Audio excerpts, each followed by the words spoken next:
Os 7 residentes da Estação Espacial Internacional foram surpreendidos no último dia 15 de novembro de 2021, quando a Agência Espacial Norte-Americana, de forma urgente, iniciou um protocolo de segurança.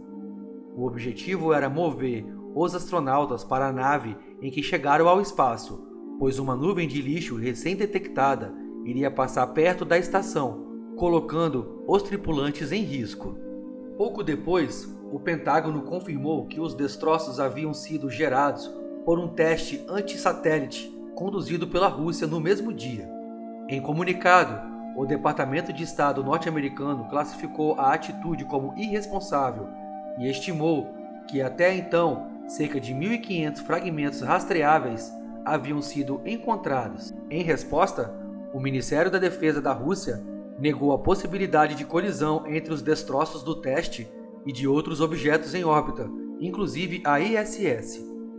O acontecimento, entretanto, não é um caso isolado e essa é a principal preocupação dos especialistas. No pior dos cenários, o número de colisões seria tão grande que levaria à chamada Síndrome de Kessler, teorizada em 1978 pelo então cientista da NASA Donald J. Kessler. Nesta hipótese, o lixo espacial presente na órbita terrestre baixa, ou seja, até 2.000 km da superfície do planeta, seria tanto que as colisões entre destroços gerariam um efeito cascata.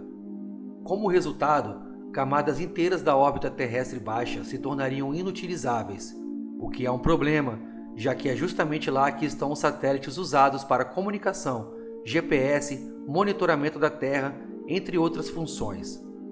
Construímos a vida contemporânea em torno do acesso às informações dos satélites, e a quantidade de lixo espacial em órbita está colocando isso em risco.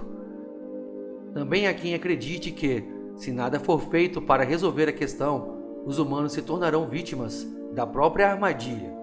Os detritos ao redor do planeta serão tantos que não será seguro realizar missões espaciais. Ou seja, em sua irresponsável maneira de explorar o espaço, a humanidade pode se enclausurar na Terra. Mas as chances de algo do tipo acontecer, no entanto, ainda são remotas. Quando vemos imagens de simulações que mostram o lixo espacial, parece que o planeta está praticamente cercado de detritos, mas na verdade, a grande maioria daqueles detritos são partes muito pequenas que estão bem distantes umas das outras. Segundo pesquisadores, a lista de detritos espaciais inclui uma luva do astronauta Ed Wright, perdida durante a primeira caminhada espacial norte-americana, uma câmera que Michael Collins perdeu próximo a Gemini X e outra perdida por Sunita Williams durante a STS-116, também em curso de uma atividade extraveicular. Sacolas de lixo, uma chave de boca e uma escova de dente.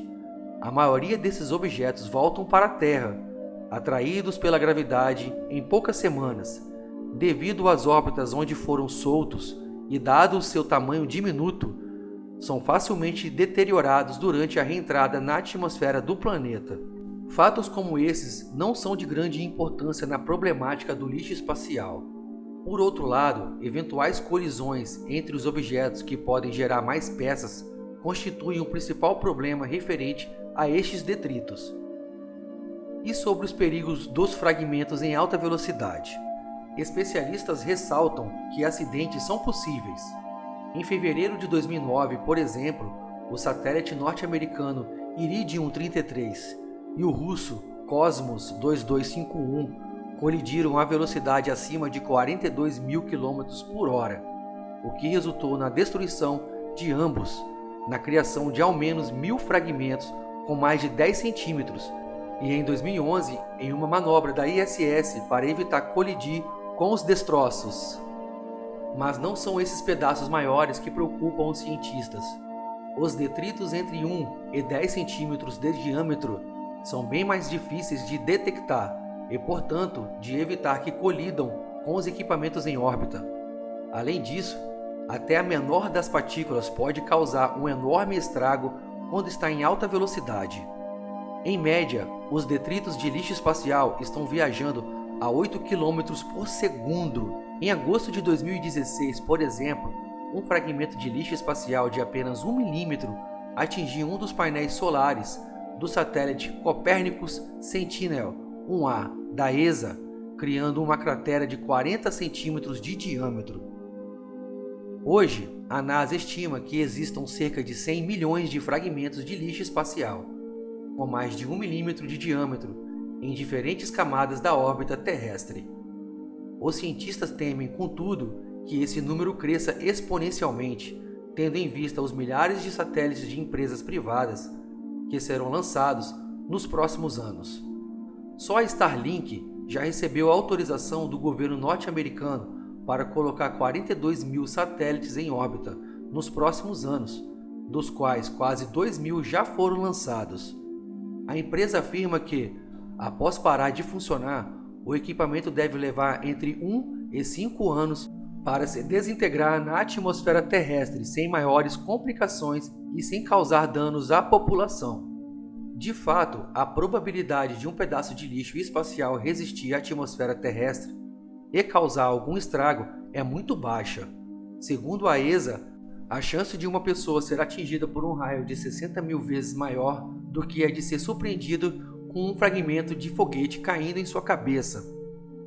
O que preocupa os especialistas acerca do lançamento de enormes estruturas, como a Starlink, na verdade, é a quantidade de lixo espacial em potencial que está sendo lançado para o espaço. Satélites param de funcionar por vários motivos e, se não estiverem funcionando e não pudermos controlá-los, eles podem ficar à deriva e colidir com as coisas. Muitos detritos são puxados de volta para a atmosfera, mas isso pode levar semanas, meses e até anos. As difíceis soluções para limpar o espaço. Para acelerar esse processo, a empresa japonesa AstroCale trabalha em diversas espaçonaves comerciais encarregadas de limpar o espaço. O objetivo da tecnologia é capturar satélites extintos em regiões mais altas da órbita terrestre e trazê-los para mais perto da Terra, acelerando o processo de reentrada e desintegração desses objetos na atmosfera. A empresa planeja colocar a tecnologia em prática em 2024 e, para isso, começou a realizar testes na órbita do planeta em agosto deste ano. O protótipo, batizado de ELSA-D, consiste em 2 satélites trabalhando em conjunto e, nessa primeira etapa, demonstrou a capacidade de seu sistema magnético de prender e soltar detritos. Outras soluções para remover detritos espaciais já foram propostas por engenheiros e astrofísicos de diversos países. Embora as opções variem de foguetes com redes para capturar satélites aposentados a equipamentos com lasers vaporizadores de lixo, nenhuma se mostrou viável até agora.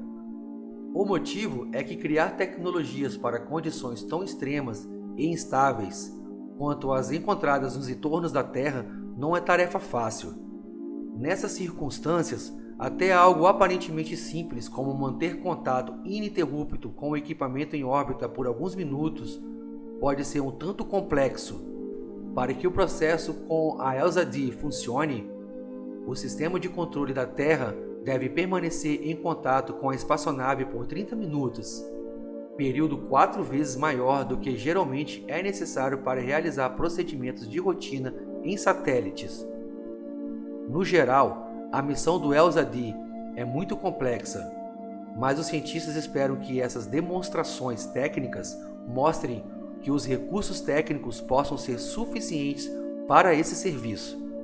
No entanto, eliminar o lixo espacial acelerando seu processo de reentrada e desintegração na atmosfera está longe de ser a alternativa ideal por causa dos riscos para o meio ambiente da Terra. Um estudo divulgado pela Aerospace Corporation na União Geofísica Norte-Americana em dezembro de 2020 indica haver grandes chances de a combustão dos materiais que compõem satélites e partes de foguetes prejudicar o meio ambiente. Os autores da pesquisa afirmam que pouco se sabe sobre o fim dos componentes do lixo espacial, que são queimados na atmosfera terrestre, mas estimam que 60% dos corpos de foguetes e de 60 a 90% da massa dos satélites se desintegrem no processo. Eles também acreditam que o alumínio seja boa parte do material a entrar em combustão, e é aí que mora o perigo. Elementos como o alumínio podem interagir com aqueles já presentes na atmosfera da Terra, aquecendo-a e até danificando a camada de ozônio. No entanto, sem uma modelagem precisa, a extensão exata desse problema é desconhecida. Também, conforme o artigo, se todos os satélites previstos forem lançados, entre 800 e 3.000 toneladas de lixo queimarão na atmosfera todos os anos, em comparação com as 100 toneladas anuais atualmente. Espaço sem regras. Outro aspecto que precisa ser levado em consideração é: nem tudo o que está lá em cima e não funciona é lixo. Muitos objetos têm valor histórico e cultural.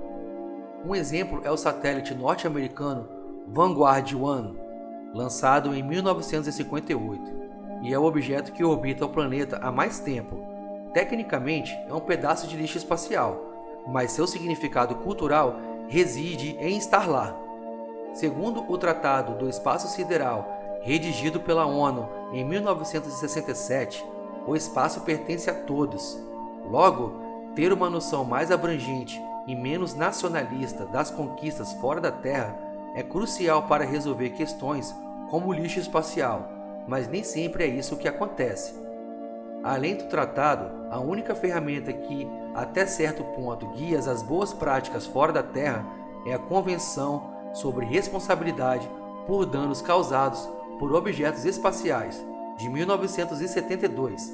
Contudo, nenhuma delas realmente regula as atividades espaciais. Essa é a grande questão que temos com o direito internacional, porque não existe uma polícia internacional, não há autoridade superior ao Estado.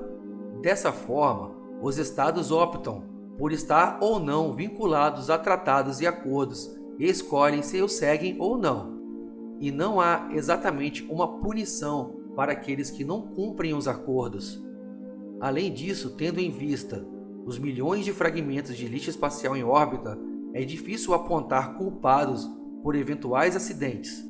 A exceção é quando algo como o caso do teste de antissatélites russo acontece e, ainda assim, reações mais severas de outros governos podem não ser muito convenientes.